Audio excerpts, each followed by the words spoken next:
There are many artists who are thought of as pioneers of rock and roll.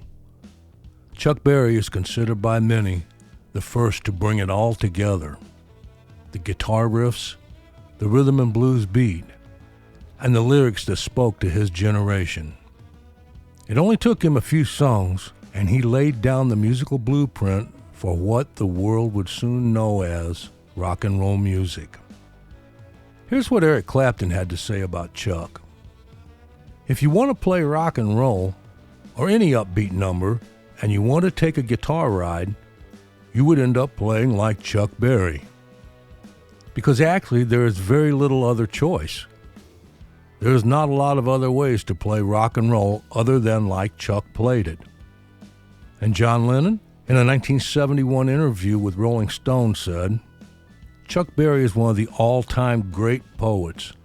A rock poet, you could call him. He was well advanced of his time lyric-wise. We all owe a lot to him." And Keith Richards of the Rolling Stones said this at Berry's Rock and Roll Hall of Fame introduction. "It's very difficult for me to talk about Chuck Berry because I've lifted every lick he ever played. This is the man that started it all." So it is safe to say that the classic rock from the 70s and 80s we all love today was heavily influenced by Chuck Berry. There isn't a true rock and roller around who hasn't either played, danced, or just rock and rolled to Johnny B. Goode, if you know what I mean. He is no angel, that's for sure, but then again, what true rockers were. Someone had to get this rock era rolling, and there was no better singer and player to do it than Chuck. So let's kick back and take a look back on the father of rock and roll, Chuck Berry.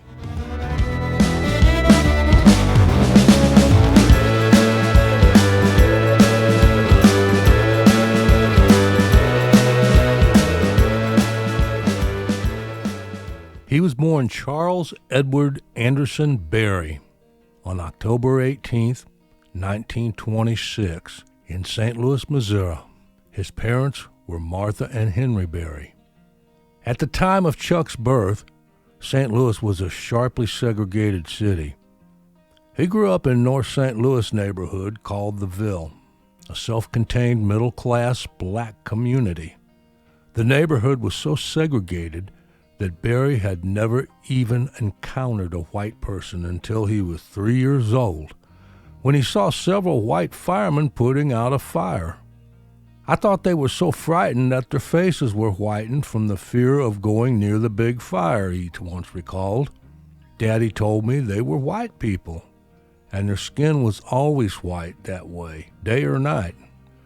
The fourth of 6 children, Chuck enjoyed a big variety of interests and hobbies as a child. He enjoyed doing carpentry work for his father and learned photography from his uncle, Harry Davis, who was a professional photographer. Berry also showed an early talent for music and began singing in the church choir at the age of 6. He attended Sumner High School, which is the same high school Tina Turner attended when she moved up from Nutbush, Tennessee, to live with her mother and sister in St. Louis. Sumner was the first all-black high school west of the Mississippi. For the school's annual talent show, Berry sang while accompanied by a friend on the guitar. The performance was an enormous hit with the students and sparked Berry's interest in learning the guitar himself. He started guitar lessons soon after that. Chuck also grew into a troublemaker in high school. He was uninterested in his studies. In 1944, at the age of 17, Chuck and 2 friends dropped out of high school and set off on a road trip to California. They had gone no farther than Kansas City when they came across a pistol abandoned in a parking lot, and in a wild teenage moment of bad judgment, decided to go on a robbing spree. Brandishing the pistol, they robbed a bakery, a clothing store, and a barber shop, then stole a car before being arrested by the highway patrolman. All 3 received the maximum penalty, 10 years in jail, despite being minors and first-time offenders. While incarcerated, he took up boxing, fighting under the name of Wild Man Berry. He ended up doing 3 years of the 10 in a reformatory for young men close to Jefferson City, Missouri, and was released on good behavior on his 21st birthday, October 18th, 1947. After getting out of prison, 3 important things happened in Chuck's life. First, he got married to Toddy Suggs. Then he took up playing the guitar again. And a few years later, he met and started playing with the local jazz pianist Johnny Johnson, and Chuck introduced upbeat country numbers into the band's repertoire of jazz and pop music. On a road trip up to Chicago in 1955, he met Muddy Waters, who suggested that Barry go meet with Chess Records. A few weeks later, Barry wrote and recorded a song called Maybellene and took it to the executives at Chess. They offered him a contract on the spot. Within months, Maybellene had reached the number 1 on the R&B charts and number 5 on the pop charts. With this unique blend of a rhythm and blues beat, the guitar licks, and the flavor of Chicago blues and narrative storytelling, many music historians consider Maybellene the first true rock and roll song. Although many, and myself included sometimes, I might argue a little with that.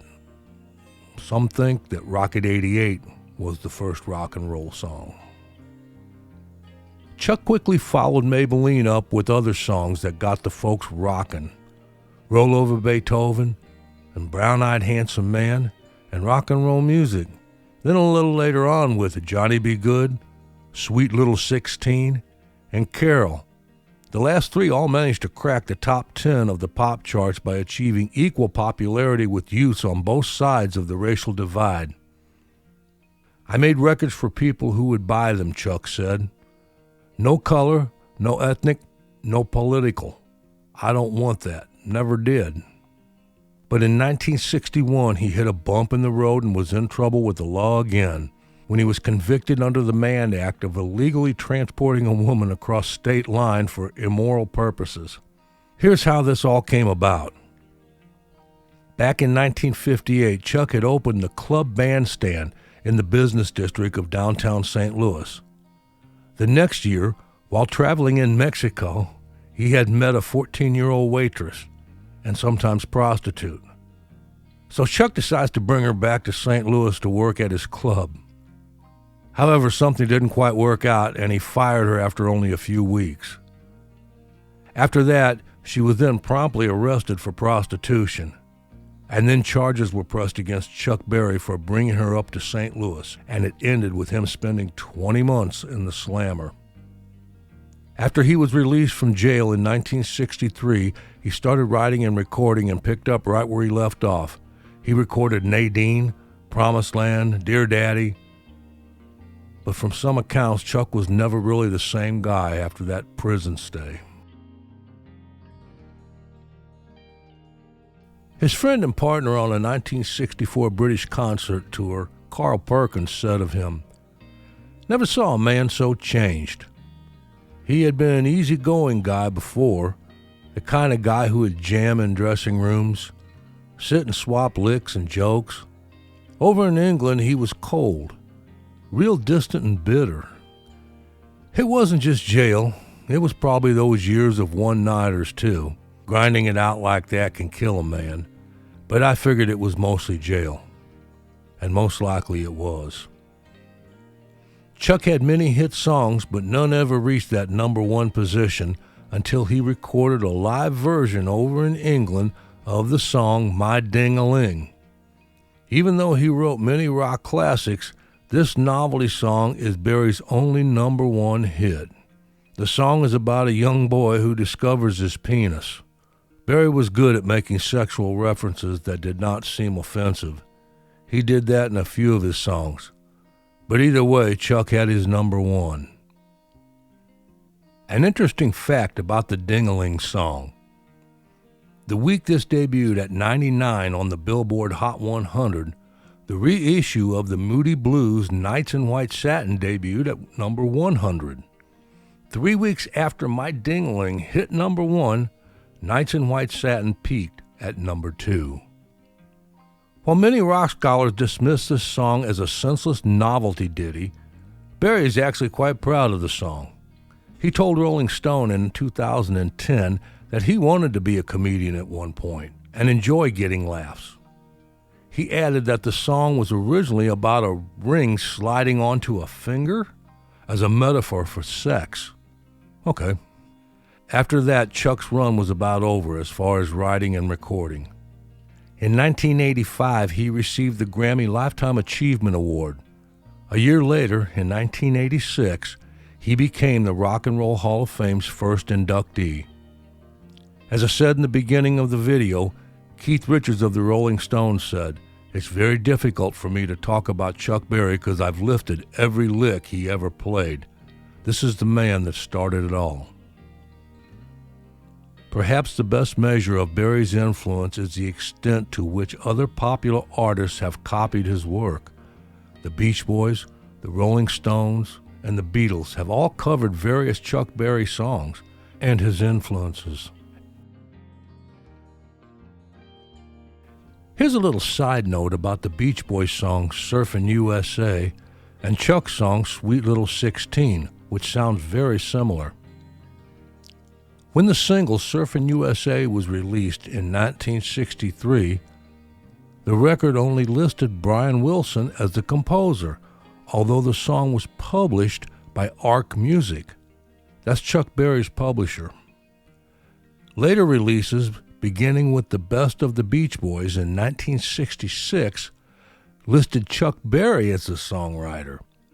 Later releases listed both writers, although the copyright had always been owned since 1963 by Arc Music. Under pressure from Berry's publisher, Wilson's father and manager Murray Wilson had given the copyright, including Brian Wilson's lyrics, to Arc Music prior to the release of the single. Despite tensions with Berry at the time, Carl Wilson said the Beach Boys ran into Chuck Berry in Copenhagen and he told us he loved Surfin' USA. And I'm sure he did, especially since the money came into his publishing company. Chuck Berry played his final concert on October 15, 2014, 3 days shy of his 88th birthday at St. Louis's Blueberry Hill. But his days of strutting and duck walking on stage were long over by then. His statue stands in the Del Mar Loop just across the street from Blueberry Hill. Chuck passed away from congestive heart failure at his home in Wentzville, Missouri at age 90 on March 18, 2017. Chuck left behind his wife of 68 years and 4 children.